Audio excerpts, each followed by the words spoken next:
بسم اللہ الرحمن الرحیم۔ السلام علیکم محترم سامعین کرام، آج اس نفس نفسی کے عالم کو ہم دیکھیں تو زمانے میں بے شمار ہم نے خرافات پیدا کی ہوئی ہیں۔ ہم اپنے آپ کو درست نہیں کرتے، ہم لوگوں کی طرف انگلیاں اٹھاتے ہیں، حالانکہ جو عیب ہم دوسروں میں تلاش کرتے ہیں اس سے کہیں زیادہ ہماری اپنی ذات کے اندر موجود ہوتے ہیں۔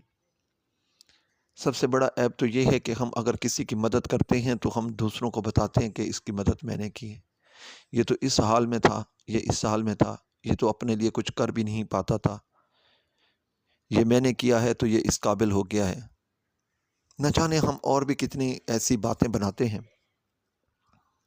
بعض اوقات تو ایسا ہوتا ہے کہ ہم اگر کسی کو 1 کلو راشن ہی دے دیں، اناج ہی دے دیں، تو اس کی بھی ہم تصویریں بناتے ہیں اور ویڈیو بنا کر ہم سوشل میڈیا پر لگا دیتے ہیں کہ بھئی یعنی کہ ہم نے یہ کو بہت بڑا کام کر دیا اور ہم زمانے کے سب سے بڑے حاتم طئی ہیں، سخی ہیں، باقی تو سارے جہان والے گدھا ہیں، ہم سے بڑا کوئی سخی نہیں ہے۔ تو محترم سامعین کرام، اسی طرح ایک واقعہ ہے، حضرت سیدنا محمد بن عیسیٰ رحمۃ اللہ علیہ فرماتے ہیں کہ حضرت سیدنا عبداللہ بن مبارک رحمۃ اللہ علیہ اکثر ترسوس کی طرف جاتے اور وہاں ایک مسافر خانے میں ٹھہرتے۔ ایک نوجوان آپ رحمۃ اللہ علیہ کی خدمت میں حاضر ہو کر حدیث سنا کرتا تھا، یعنی کہ وہ آپ کا شاگرد بن چکا تھا۔ جب بھی آپ رقہ نامی شہر تشریف لاتے، وہ نوجوان حاضر خدمت ہو جاتا۔ ایک مرتبہ جب آپ رحمۃ اللہ علیہ رقہ پہنچے تو اس نوجوان کو نہ پایا۔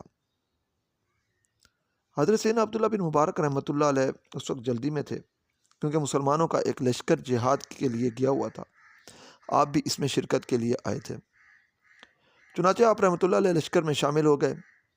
اللہ تبارک و تعالیٰ کے فضل سے مسلمانوں کو فتح حاصل ہوئی اور آپ رحمۃ اللہ علیہ غازی بن کر واپس ترسوس آئے اور رقہ پہنچ کر اپنے اس نوجوان شاگرد کے بارے میں پوچھا تو پتہ چلا کہ نوجوان مقروض تھا اور اس کے پاس اتنی رقم نہ تھی کہ وہ قرض ادا کرتا، لہٰذا قرض ادا نہ کرنے کی وجہ سے اس کو گرفتار کر لیا گیا ہے۔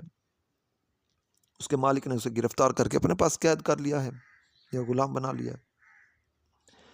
حضرت سیدنا عبداللہ بن مبارک رحمۃ اللہ علیہ نے پوچھا کہ میرے اس نوجوان شاگرد پر کتنا قرض تھا؟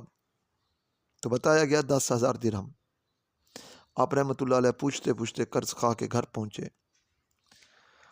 اس قرض خواہ کو 10,000 درہم دے کر اپنے شاگرد کی رہائی کا مطالبہ کیا اور کہا جب تک میں زندہ رہوں اس وقت تک کسی کو بھی اس واقعے کی خبر نہ دینا۔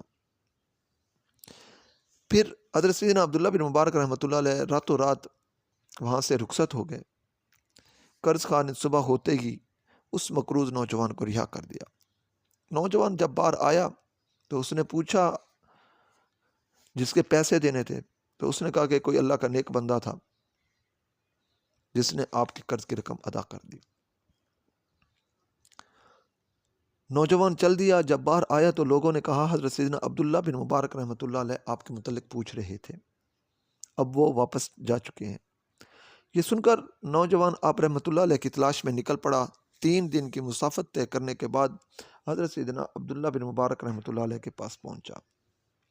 آپ رحمۃ اللہ علیہ نے اس شاگرد کو دیکھا، اس نوجوان کو دیکھا تو پوچھا اے نوجوان تم کہاں تھے؟ میں نے تمہیں مسافر خانے میں نہیں پایا۔ نوجوان نے کہا اے ابو عبد الرحمن رحمۃ اللہ علیہ، مجھے قرض کے عوض قید کر لیا گیا تھا۔ آپ رحمۃ اللہ علیہ نے پوچھا پھر تمہاری رہائی کا کیا سبب بنا؟ اس نوجوان لڑکے نے کہا اللہ تبارک و تعالیٰ کے کسی نیک بندے نے میرا قرض ادا کر دیا، اس طرح مجھے رہائی مل گئی۔ آپ رحمۃ اللہ علیہ نے فرمایا اے نوجوان، اللہ تبارک و تعالیٰ کا شکر ادا کرو کہ اس نے کسی کو تیرے قرض ادا کرنے کی توفیق دی ہے اور تجھے رہائی عطا فرمائی۔ راوی کہتے ہیں کہ جب تک حضرت سیدنا عبداللہ بن مبارک رحمۃ اللہ علیہ زندہ رہے تب تک اس قرض خواہ نے کسی کو کچھ بھی نہیں بتایا، کوئی خبر نہ دی کہ نوجوان کا قرض کس نے ادا کیا۔ آپ رحمۃ اللہ علیہ کے وصال کے بعد اس نے سارا واقعہ لوگوں کو بتایا۔ اس نوجوان شاگرد کو بھی بعد میں پتہ چلا۔ تو محترم سامعین کرام، یہ تھے ہمارے اسلاف کے اوصاف کہ 10,000 دینار اس دور کی رقم ہے، بہت بڑی رقم ہے، کہ وہ کسی کی مدد کرتے تھے تو کسی کو بتاتے بھی نہیں تھے۔ آج اگر ہم کسی کو 10 روپے بھی دیتے ہیں تو ہم اس کا اعلان کرتے ہیں۔ ہم یہی اپنے آس پاس کی مساجد میں دیکھ لیں کہ اگر چندے کے لیے اعلان کیا جائے تو کوئی 50 روپے بھی دے تو ساتھ میں یہ بھی کہتے ہیں کہ بہت اچھا اعلان کرنا ہے، آواز دور تک جانی چاہیے۔ تو محترم سامعین کرام، جب ہمارے عمل میں ساری ہوگی ریاکاری، وہ عمل کیا خالص ہوگا؟ جب ریاکاری سے بھرپور ہوگا تو اللہ تبارک و تعالیٰ کی بارگاہ میں کیا قبول ہوگا، کیا منظور ہوگا، اس کا ہمیں اجر کیا ملے گا؟ حدیث مبارکہ حضور نبی کریم خاتم النبیین صلی اللہ تعالیٰ علیہ وسلم نے ارشاد فرمایا کہ صدقہ بری موت سے بچاتا ہے، صدقہ ہر طرح کے شر سے محفوظ رکھتا ہے۔ اور اللہ پاک ارشاد فرماتا ہے من جاء بالحسنۃ فلہ عشر امثالہا، کہ ایک کے بدلے میں دنیا میں ہی 10 گنا عطا فرما دیتا ہے۔ تو جو ہمارا عمل ریاکاری سے بھرپور ہو تو اس کا کیا ہمیں 10 گنا اجر ملے گا؟ تو محترم سامعین کرام، اللہ پاک سے دعا ہے کہ اللہ تبارک و تعالی ہمیں کوئی بھی عمل خیر کرنے کی جب توفیق عطا فرماتا ہے تو اس کو ریاکاری سے محفوظ رکھے۔ اللہ پاک ہمیں ریاکاری سے بچائے اور دوسروں کی بے لوث مدد کرنے والا بنائے۔ اللہ پاک سے دعا ہے کہ اللہ پاک ہمیں ہمیشہ اپنی بندگی کرنے والا بنائے، اپنے پیارے حبیب صلی اللہ تعالیٰ علیہ وسلم کی اطاعت کے ساتھ ساتھ ان کے امتیوں کے ساتھ محبت کرنے والا، ان کی مدد کرنے والا، اور آپ صلی اللہ تعالیٰ علیہ وسلم پر کروڑوں درود و سلام بھیجنے والا بنائے۔ آمین ثم آمین بجاہ النبی الامین صلی اللہ تعالیٰ علیہ وسلم۔